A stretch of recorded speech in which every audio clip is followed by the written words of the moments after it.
Stardisignaal on antud. Alanud on võistluse esimene etapp, mis kuulub selle ala juurde, Eesti ujumise juurde. Ära tuleb juua pool liitrit viina. Stiilipunkte siin koguda ei ole vaja. Tähtis on tempo ja ennekõike muidugi mahud ja veel kord mahud. Ott, muide, kui huvitav fakt, väljaspool seda kuninglikku ala Eesti ujumist on tegu täis karsklasega. Ütlesin küll, et stiilipunktid siin ei loe, aga soliidsust säilitades ka sellel raskel hetkel näete Märti.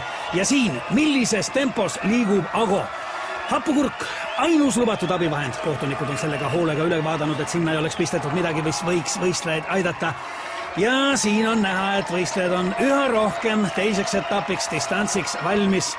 Märt, Ago, on raske, aga nüüd tuleb meeste tahtejõud mängu. Otil veel raskem, aga ka tema on distantsiks valmis. Mehed lähevad stardipukkidele, tuleb fikseerida stardiasend ja see on võistluse üks raskemaid momente.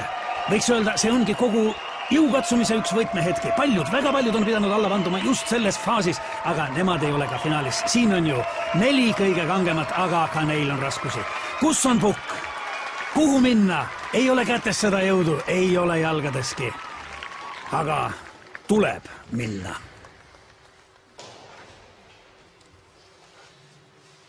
Kas nüüd on kõik kohtunikule meelepärane? Kas võistlejad on stardiasendi kätte saanud? Jah.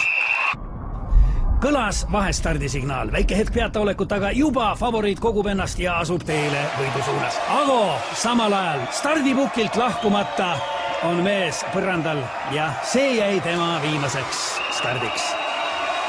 Võistlus aga kestab. Märt, kokkupuutel veega uppus tema, võib-olla isegi enne.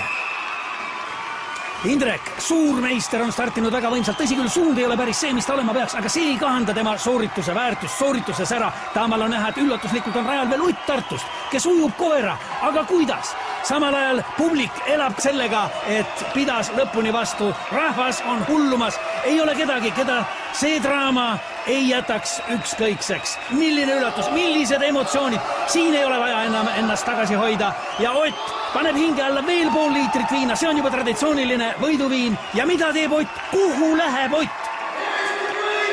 Veel võimas ja uue meistri väärline võidukarje. Milline ootamatu pööre tänastes sündmustes. Ott tormab välja, külma kätte, lumme, ei, autosse. No kuhu nüüd Ott, kuhu ometi?